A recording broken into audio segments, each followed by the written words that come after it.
बिहार की बांकीपुर विधानसभा सीट इस बार hot seat बन गई है कि पीके बांकीपुर से कैंडिडेट बनेंगे। क्या ये सच है?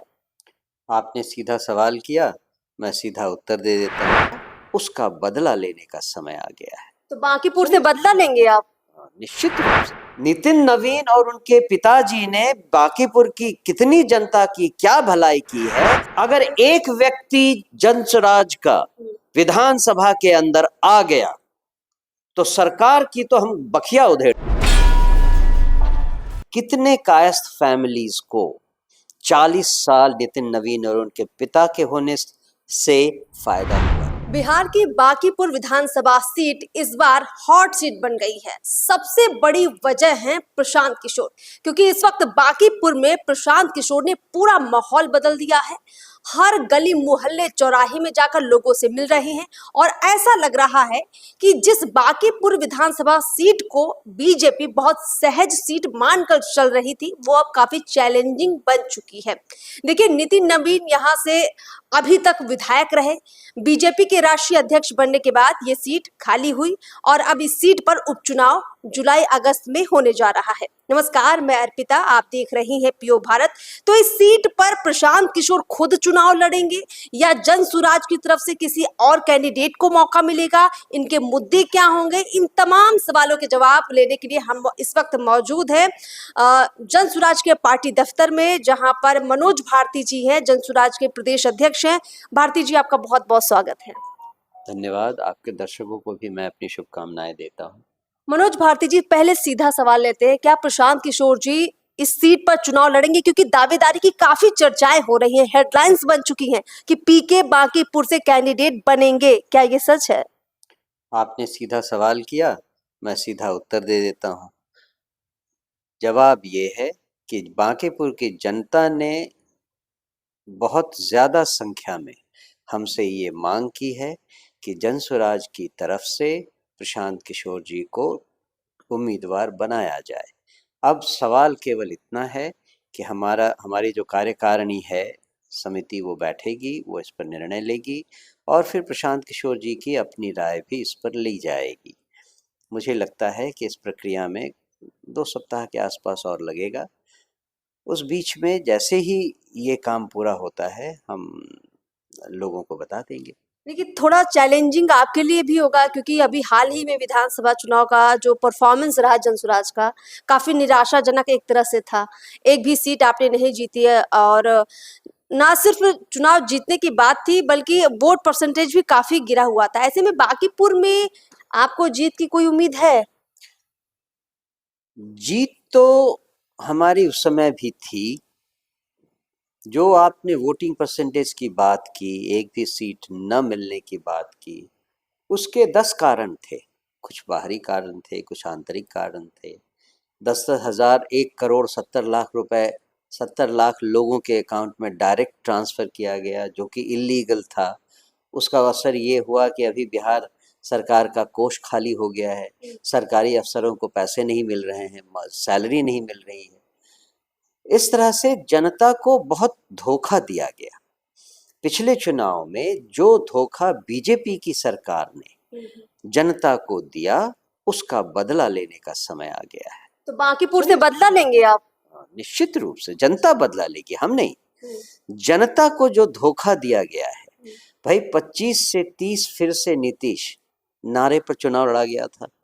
उस नारे का क्या मतलब था कि नीतीश बाबू अगले 5 साल तक के लिए जनता की सेवा यहाँ करेंगे, और भाजपा की सरकार ने जोड़ तोड़ करके 5 महीने भी उनको नहीं चलने दिया।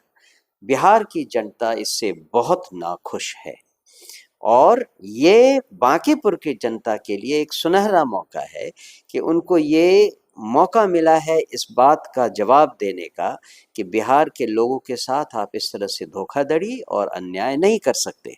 मुझे अच्छी तरह मालूम है कि बांकीपुर की जनता इस अवसर का पूरा फायदा उठाएगी और उनको ये भी मालूम है कि अगर बीजेपी ये सीट हार जाती है तो इससे बिहार सरकार में कोई असर तो होने वाला है नहीं। उनकी सीट 202 से 201 हो जाएगी। बांकीपुर के लोग क्यों हराएंगे? क्योंकि राष्ट्रीय अध्यक्ष बांकीपुर से बने हैं नितिन नवीन। क्षेत्र के लोगों को ये लगता है कि इतना बड़ा पद, बीजेपी के राष्ट्रीय अध्यक्ष का पद अब नितिन नवीन को दिया गया। पहले जब ये सीट इनके पिता नवीन कुमार सिन्हा के, किशोर सिन्हा के पास थी, तब भी वही चुनाव जीतते थे। अब बेटे ने चुनाव जीता और फिर बीजेपी अब फिर मजबूत दिख रही है। आपने बहुत अच्छी बात कही। मतलब ये नितिन नवीन जी और उनके बाबूजी ने 40 साल तक इस विधानसभा में राज किया है, बार बार इनको चुना गया है। जरा विधानसभा के लोगों से जाकर पूछिए तो 40 साल पहले जो आदमी यहाँ आया था या जो रह रहा था, उसकी 2 पीढ़ियां निकल गई हैं। उसका बेटा हो गया और उसके भी बच्चे हो गए। उसका बेटा नहीं पढ़ पाया, उसे भी रोजगार नहीं मिला। अब उसके पोते को भी पढ़ाई नहीं मिल रही है, उसके रोजगार का कोई अता पता नहीं है। बिहार की जनता और बांकीपुर के लोग तो अब ये देखेंगे, भाई 40 साल से आप यहां से चुने जा रहे हो, क्या किया आपने? नितिन नवीन और उनके पिताजी ने बांकीपुर की कितनी जनता की क्या भलाई की है, पढ़ाई में, रोजगार में, पलायन में, रोजगार सृजन में क्या किया है आपने? 2-4 सड़कें बनवा दी हैं, कहीं पक्की गलियां बन गई हैं, नाले वाले बन गए हैं। क्या इससे लोगों की जिंदगी संवर गई है? हम तो अभी इतने ही दिनों में 10 ऐसी कॉलोनी में गए हैं जहां पर लोग बिल्कुल बिटर हैं। उनके जीवन का स्वाद जो इतना कड़वा है, उसका पूरा का पूरा जिम्मेदार नितिन नवीन और उसके पिता हैं। 40 साल और इतने लाखों लोगों की जिंदगी आपने बर्बाद कर दी हैं, और आपको शर्म नहीं आती ये कहते हुए कि बांकीपुर में हमारे लोग रहते हैं? क्या किया है आपने उन लोगों के लिए? और इस बार तो बांकीपुर जनता के सामने एक और अच्छी बात है। भाई आपने कहा 2025 के चुनाव हम हार गए। चुनाव के 2 दिन पहले ये अफवाह उड़ाई गई कि अगर आपने अमुक पार्टी को वोट नहीं दिया तो जंगल राज वापस आ जाएगा।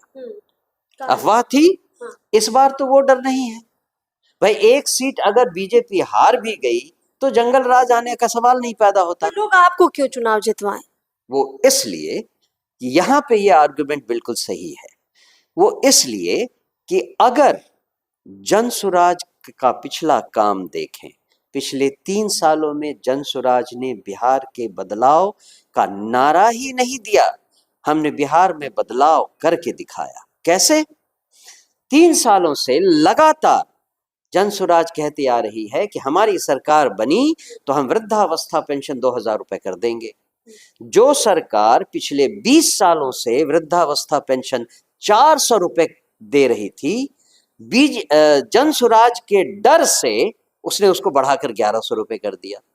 जो सरकार पिछले 20 सालों से कहती आ रही थी कि हम लोगों को बिजली में कोई मुफ्त नहीं बिजली देंगे, वो मजबूर हो गई जनसुराज के डर से, उसने 125 यूनिट बिजली लोगों को मुफ्त देना शुरू किया। जो सरकार पिछले 5 चुनावों में लोगों को 500,000 रुपए का घूस देकर वोट खरीदती थी, आज उनके वोट को खरीदने के लिए उनको 10,000 रुपए देने पड़े, केवल इसलिए कि जनसुराज ने वादा किया था कि अगर जनसुराज की सरकार बनी तो हर परिवार को हर महीने 20-20 हजार रुपए का फायदा दिया जाएगा। ये सरकार डर कर लोगों से कहने लगी अपने जीविका दीदियों के मार्फत, अरे जनसुराज की सरकार तो बनेगी तब ना होगा, हम तुमको अभी 10,000 रुपए देते। तो ये लोगों को जो 10,000 रुपए मिले, जो 500-1000 में उनको वोट बेचना पड़ता था, ये भी जनसुराज के कारण हुआ। तो सोचिए, जनसुराज सदन के बाहर सड़कों पर रहकर जब सरकार को इतना बदलाव करने के लिए मजबूर कर सकती है, तो एक व्यक्ति अगर जनसुराज से सदन के भीतर आ गया तो सरकार की तो नींद हराम कर देंगे। नहीं, अभी से आप चैलेंज कर रहे हैं बड़े जोरदार रीते। ओपन चैलेंज है ये। अच्छा। अगर एक व्यक्ति जनसुराज का विधानसभा के अंदर आ गया तो सरकार की तो हम बखिया उधेड़ देंगे, चाहे नीतियों पर हो, एक्शन पर हो, या लोगों को कॉम्पनसेशन देने पर हो, चाहे वो लोगों के घर उजाड़े जाएं, जिनको 3 डिसमिल जमीन मिलना था उनको नहीं मिला है, हम तो हर सेशन में उनकी रातों की नींद हराम कर देंगे। ये तो मुद्दों की बात रही। अब उस पर चर्चा कर लेते हैं, जिससे बिहार का चुनाव माना जाता है कि जीता जाता है। जाति की बात, अब कायस्थ का दबदबा माना जाता है कि इस सीट पर है, सवर्ण जातियों का दबदबा इस सीट पर है और बीजेपी का कोर वोटर इस सीट पर है। ये चैलेंज जनसुराज मानकर चल रही है या उसके लिए ये सब कोई मुद्दा है ही नहीं? मुद्दा है, वो हम समझते हैं कि बिहार में ये मुद्दा है, लेकिन सवाल तो वही है, अगर कायस्थों की ये सीट है, कितने कायस्थ फैमिलीज को 40 साल नितिन नवीन और उनके पिता के होने से फायदा हुआ है? अगर ये वैश्यों का गढ़ है तो कितने वैश्यों को, वैश्य परिवारों को बीजेपी की 17 साल की सरकार से बिहार में फायदा हुआ है? बताइए, कौन सी नीति है जिसके कारण वैश्य समाज आज बीजेपी का साथ दे? क्या किया है? चाहे आप वित्त देख लीजिए, चाहे आप बिहार में जो बैंकों की स्थिति है उसको देख लीजिए। सीधी सी बात है, जो वैश्य आज बीजेपी का साथ देते हैं वो केवल इतना आंसर कर दें कि बिहार में आपकी जमा की हुई पूंजी मान लीजिए 100 रुपए थी, तो नेशनल कंडीशन है कि बैंकों को उस 100 रुपए में से 70 रुपए उसी राज्य में ऋण देना है।